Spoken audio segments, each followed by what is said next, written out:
Deixa eu continuar falando aqui sobre a tragédia lá no Rio Grande do Sul. Bom lembrar que o número de mortos aumentou. Infelizmente são 107 mortos. Matheus, pode colocar na tela, por gentileza, o post que nós publicamos mais cedo aqui no site. Já são 107 mortos em virtude da tragédia lá no Rio Grande do Sul. Segundo os dados da Defesa Civil, o Estado ainda registra 136 desaparecidos com 374 feridos.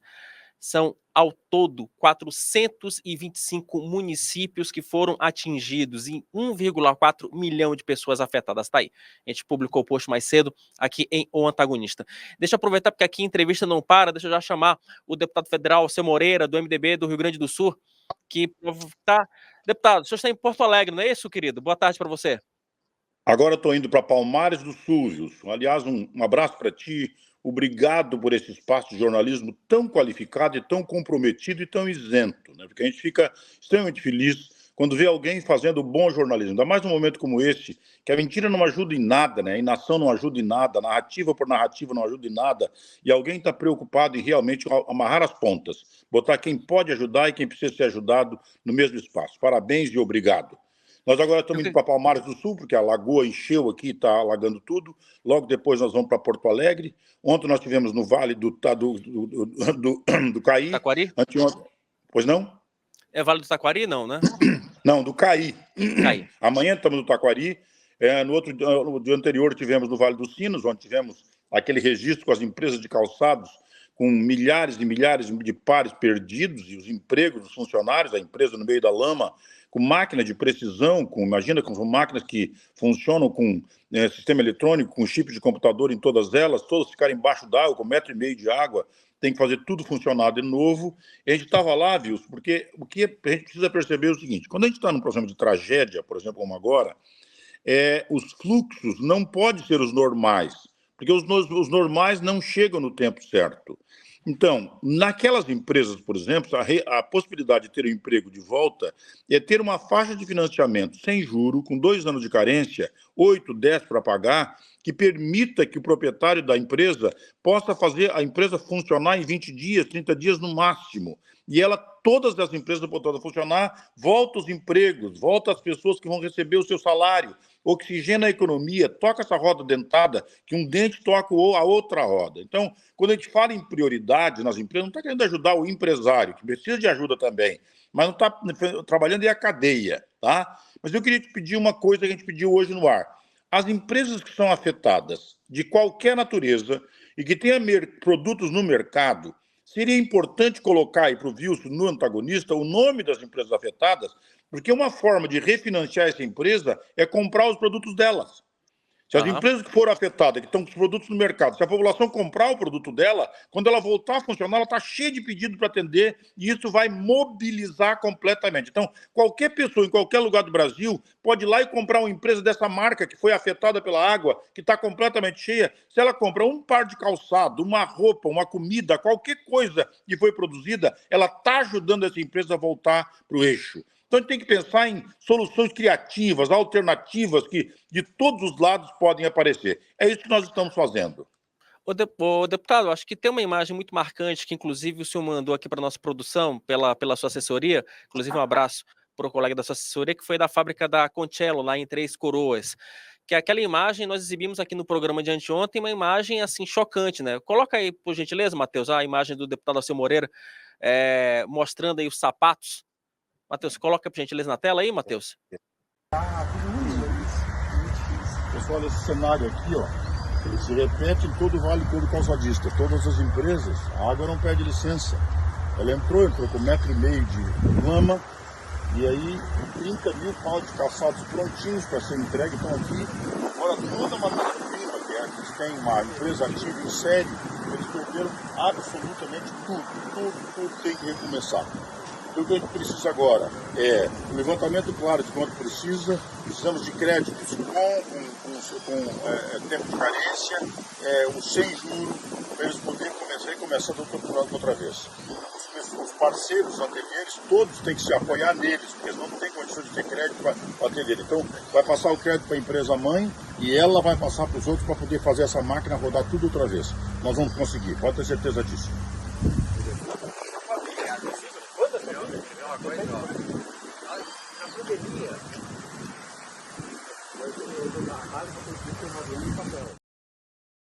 Justamente isso que o senhor falava, deputado. Quer dizer, imagina a situação desse empresário. Ele teve seu estoque praticamente todo devastado.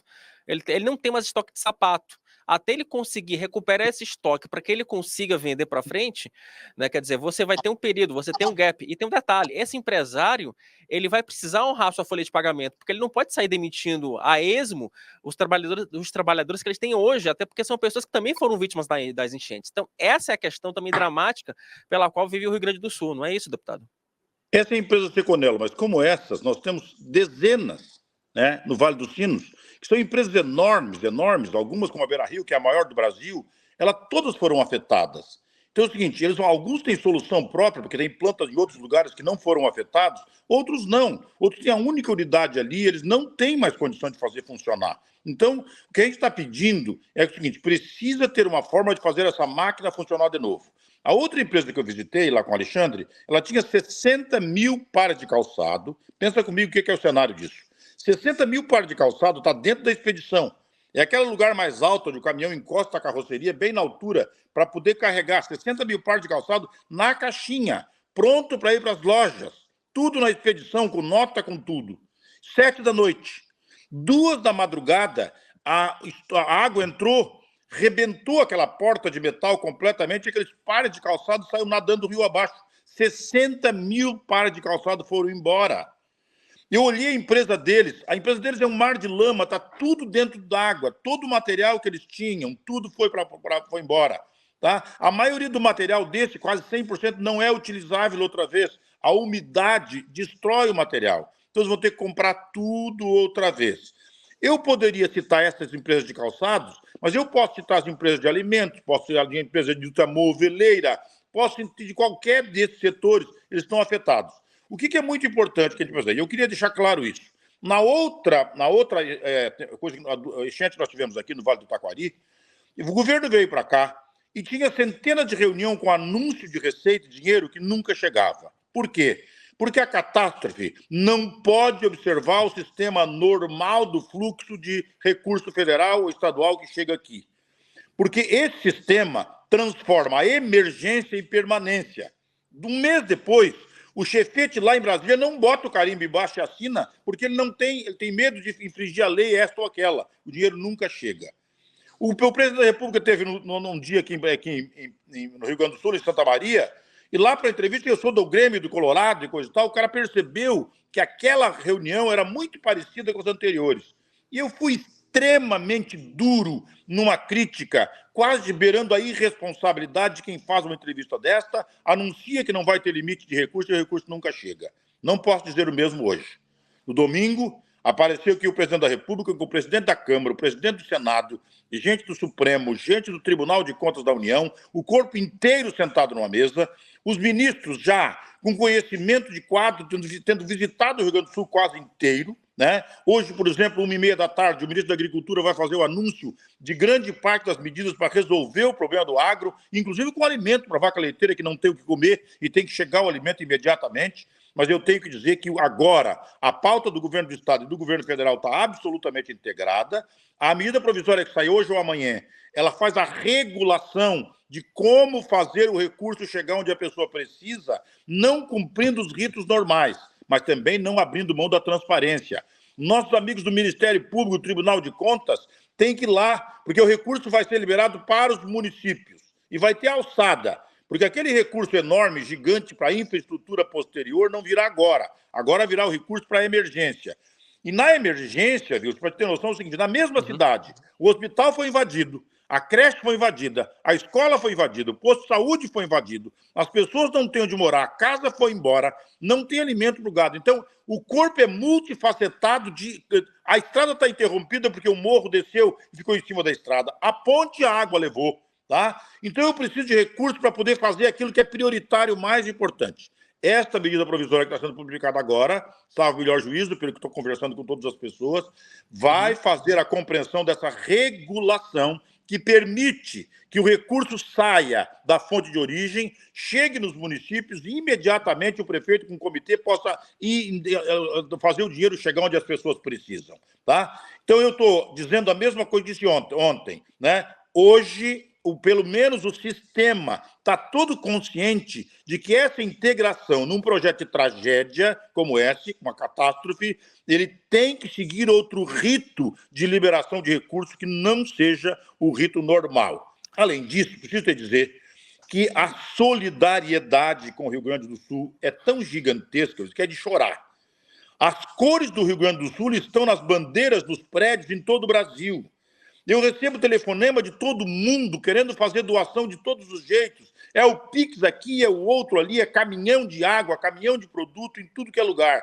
Nós realmente estamos sendo abraçados pelo Brasil. Não pode ter algo mais importante. Está ali os pescadores com seus barcos, sem dinheiro para botar combustível, muitas vezes a gente socorrendo eles. Mas também está os surfistas que vieram do Brasil inteiro, os mais famosos, estão aqui com jet skis, no meio das vilas da grande Porto Alegre, socorrendo pessoas e animais. É apaixonante o que está acontecendo aqui, é um exemplo de solidariedade. As pessoas que estão aqui no meio desse sofrimento, quando saírem daqui, sairão muito mais gente que quando chegaram. Saberão muito mais do que o sentimento de solidariedade. Nós sairemos muito melhores. Esta tragédia vai nos transformar em pessoas melhores. E nós vamos conseguir devolver para cada pessoa que perdeu tudo, o seu fogão, o seu bujão de gás, o seu sofá outra vez, tudo que ela perdeu, nós vamos conseguir botar em casa de volta com a solidariedade e as políticas, vamos fazer eles ter dignidade outra vez. Eu tenho muita convicção disso, estou no meio do processo.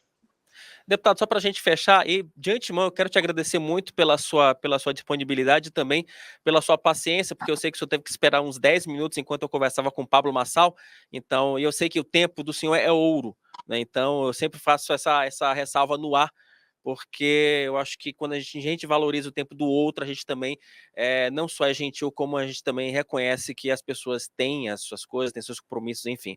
Hoje pela manhã, o ministro da Fazenda, o Fernando Haddad, ele anunciou várias medidas, daqui a pouco eu vou explicá-las com calma, mas eu já queria repercuti-las com o senhor, né, que são, por exemplo, a antecipação do cronograma de pagamento do abono salarial de 2024, liberação de 2 parcelas adicionais do seguro-desemprego, prioridade no pagamento do imposto de renda para as pessoas que já declararam, liberação do calendário para pagamento dos programas Bolsa Família e Auxílio Gás, antecipando os pagamentos do mês de maio, aporte de 200 milhões para os fundos de estruturação dos projetos, enfim, uma série, são 12 medidas ao todo, que foram lançadas agora há pouco pelo Fernando Haddad. Isso vai ser suficiente para ajudar a reconstruir o Rio Grande do Sul, deputado? Ou ainda serão necessárias outras ações, como, por exemplo, uma flexibilização do regime fiscal, ou a adoção aí de um regime diferenciado de contratação para o Rio Grande do Sul? Bom, primeiro eu queria dizer o seguinte, eu não perdi tempo nenhum ouvindo o Pablo Marçal. Tá? É prazeroso ouvir um empresário com essa desenvoltura, querendo doar um pouco do que tem, a sua capacidade de articulação, de criatividade, de empreendedorismo colocado. É claro que ele é uma pessoa que vem do meio da sociedade, tem direito à revolta, as palavras em excesso, é compreensível isto. Mas tudo isso é muito menor do que ele faz, do que ele está fazendo com uma atitude. Quem dera todos os empresários do Brasil que pudessem fazer a mesma situação que ele está fazendo agora, nós estamos muito agradecidos por isso.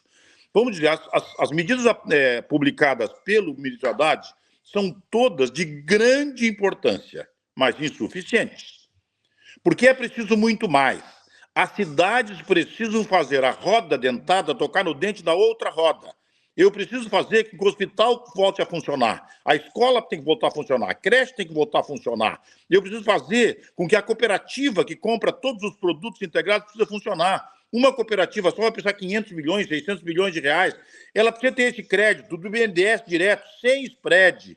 2 anos de carência para poder pagar isso, sem juro. Quem tem que pagar o juro é o próprio Estado, tem que pagar esse juro. Que é a forma de poder fazer ele financiar todos os aviários, todos os produtores de suíno, o produtor de leite, que precisa ser pago também, então todos esses estão fora. Mas tem mais do que isso, Wilson. Por exemplo, uma cidade como Cruzeiro do Sul tem um bairro que não existe mais do bairro. Tu chega lá, está tudo tijolo, caiu tudo, não tem mais. A pessoa que tinha um terreno em uma casa não sabe sequer onde é que é o terreno dele, onde é que era o meu terreno. Ele não tem mais nada disso. Como é que faz? O prefeito tem autorização para pegar o dinheiro e comprar uma área alta para poder começar a construir a casa para essas pessoas? Não. Na legislação de hoje não tem. Eu preciso que o Ministério da Cidade tenha autorização por regulação para dizer para esse prefeito o seguinte: achem a área mais alta que for para recompor essas pessoas. Elas têm que voltar para casa e elas não têm a casa para voltar. Elas não podem ficar num pavilhão o resto da vida com a sua família peregrinando para lá e para cá. Eles tinham tudo. Um dia anterior, ele tinha a casa dele, lugar de morar, lugar de almoçar, lugar de trabalhar, ele tinha tudo. No dia seguinte, ele não tem absolutamente nada. Tudo que ele tinha é um monte de tijolo caído em algum lugar. Então, para essas pessoas, precisa ter essa solução. Olha, posso te dizer o seguinte: todos nós estamos na mesma página. Não é lugar para mocinho e bandido. Eu não tenho que falar mal de ninguém aqui. Eu critiquei o governo quando o presidente esteve aqui. Hoje nós estamos integrados, absolutamente integrados, buscando solução. Iniciativa privada, governo, nós queremos é solução. Então, essa medida provisória, se ela vier com a regulação, permitindo que essas coisas que a lei de hoje não permite, por causa do arcabouço fiscal, por causa do controle fiscal, por causa do nível de gastos, essas coisas todas que são feitas para não permitir o desvio do recurso público na catástrofe, tem que ter um comitê central que estabeleça o que pode e o que não pode imediatamente, para evitar que não se tenha transparência, mas liberar o recurso para que essas pessoas tenham um pedaço de chão, uma casa para poder voltar, um prato para poder comer. Ontem, entregando uma vianda para uma pessoa, uma comida num pedaço de isopor. A pessoa chorando disse para mim: ontem, na verdade, 5 dias atrás, eu tinha uma casa. Eu tinha uma geladeira, tinha um fogãozinho, tinha mesa, eu sentava com meus filhos para almoçar na minha mesa. Hoje, eu tenho que comer num canto qualquer, com um garfo de plástico, porque eu não tenho sequer um prato para poder comer. Pensa no sofrimento que é isso. Eu não tenho a menor dúvida, Matheus, não tenho a menor dúvida, porque, inclusive, eu já falei isso aqui no programa. A tragédia no Rio Grande do Sul, ela tem 2 questões, né? Primeiro, que você destruiu a vida de várias famílias, né? Que vão ter que reconstruir praticamente do zero, e muitas famílias humildes. Segundo, você ficou próximo de colapsar boa parte do PIB brasileiro. Então, assim, é um problema em duplo. É um problema complexo, porque você destrói o PIB, você vai ter que dar assistência tanto para o PIB, tanto para o gerador de riqueza, quanto para a pessoa que depende dessa geração de riqueza para ter uma vida um pouco melhor.